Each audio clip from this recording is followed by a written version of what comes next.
Hi friends, welcome to my channel. ఈరోజు video చాలా ఈజీగా టేస్టీగా చేసుకునే ఫిష్ పులుసు అండి. చాలా బాగుంటుంది. నీచు వాసన రాకుండా టేస్టీగా ఎలా తయారు చేసుకోవాలి ఇప్పుడైతే చూద్దాము. ముందుగా ఫిష్ని అయితే క్లీన్ చేసి పెట్టేసానండి. నీచు వాసన రాకుండా ఉండాలంటే ఫిష్ని క్లీన్ చేసిన తర్వాత కొద్దిగా ఉప్పు, పసుపు అలాగే కొంచెం పెరుగు వేసి వాష్ చేస్తే మనకి నీచు వాసన రాకుండా ఉంటుంది. ఇప్పుడైతే మనకి ఫిష్ క్లీన్ అయిపోయింది కదండి. కర్రీ ప్రాసెస్ అయితే చూద్దాము. మిక్సీ జార్ తీసుకొని అల్లం, వెల్లుల్లిపాయ అలాగే జీలకర్ర వేసానండి.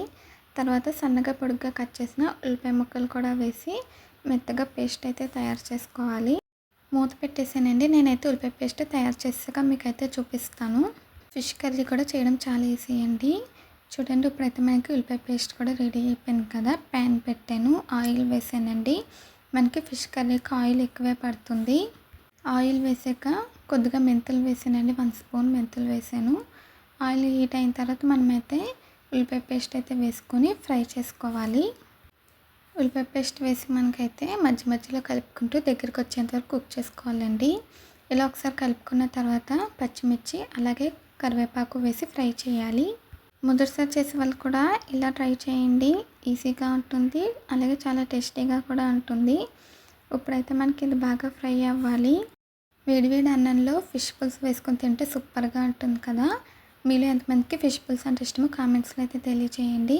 నేనైతే చిన్న నిమ్మకాయ సైజు చింతపండు తీసుకొని ఒక 2 సార్లు వాష్ చేసి కొద్దిగా వాటర్ వేసి నానబెట్టానండి. ఇప్పుడైతే మనకి ఉల్లిపాయ పేస్ట్ కూడా ఫ్రై అయిపోయింది. చూసారా, ఇలా దగ్గరకు వస్తే సరిపోతుంది. తర్వాత కర్రీకి తగినంత ఉప్పు అలాగే పసుపు, స్పైసీకి తగ్గట్టుగా కారం వేసుకోవాలండి. నేను 3 స్పూన్స్ అయితే వేసాను. కారం కూడా ఎక్కువ వేసుకుంటే బాగుంటుంది. మీరు మీ టేస్ట్కి తగ్గట్టుగా వేసుకోవచ్చండి. ఇప్పుడు వేసి ఒక 2 నిమిషాల పాటు కూడా దీన్ని మగ్గించుకోవాలి. బాగా కలిపిన తర్వాత మగ్గించానండి. ఇలా మగ్గించిన తర్వాత ఇప్పుడు ఫిష్ పీసెస్ అయితే పెట్టేయాలి. ఇలా ప్యాన్లో వేసుకోవాలండి. వేసి దీన్ని కూడా మనం ఒక 2 నిమిషాల పాటు మగ్గించాలి. 2 నిమిషాలు మగ్గించిన తర్వాత రెండో సైడ్ కూడా తిప్పుకొని ఈ ఉల్లిపాయ మసాలా మిశ్రమంలో ఫిష్ పీస్ వేసి బాగా మగ్గిస్తే కర్రీ టేస్ట్ అనేది వస్తుంది. ఇలా మనం రెండోసారి తిప్పుకున్నప్పుడు కొంచెం స్లోగా జాగ్రత్తగా తిప్పుకోవాలండి.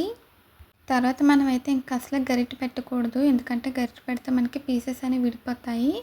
ఇప్పుడైతే చింతపండు రసం తీసుకున్నాను. ఫిష్ని 2 సైడ్లు మగ్గించిన తర్వాత చింతపండు రసం వేసేసానండి. తర్వాత కొద్దిగా వాటర్ వేసాను.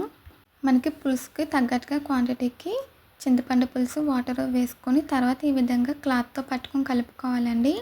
ఇంకా అసలు గరిటె పెట్టకూడదు కర్రీ అయిపోయేంత వరకు. అప్పుడు మనకి ఫిష్ పీసెస్ విడిపోకుండా బాగా వస్తుందండి. ఇప్పుడైతే మూత పెట్టేసాను. హీట్ అయింది కదా.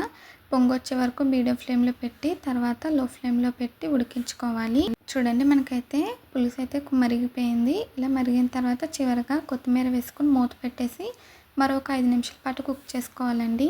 ఎప్పుడైనా సరే కొత్తిమీర వేసి కాసేపు మగ్గిస్తే కొత్తిమీర ఫ్లేవర్ అంతా కూడా చేపల పులుసుకి బాగా పడుతుంది. ఇప్పుడైతే మనకి కర్రీ రెడీ అయిపోయిందండి. 5 నిమిషాలు మగ్గించాను. చూసారా, మనకి ఫిష్ సాఫ్ట్గా ఉడికిపోయింది. పైన ఇలా ఆయిల్ సెపరేట్ అయింది కదండి.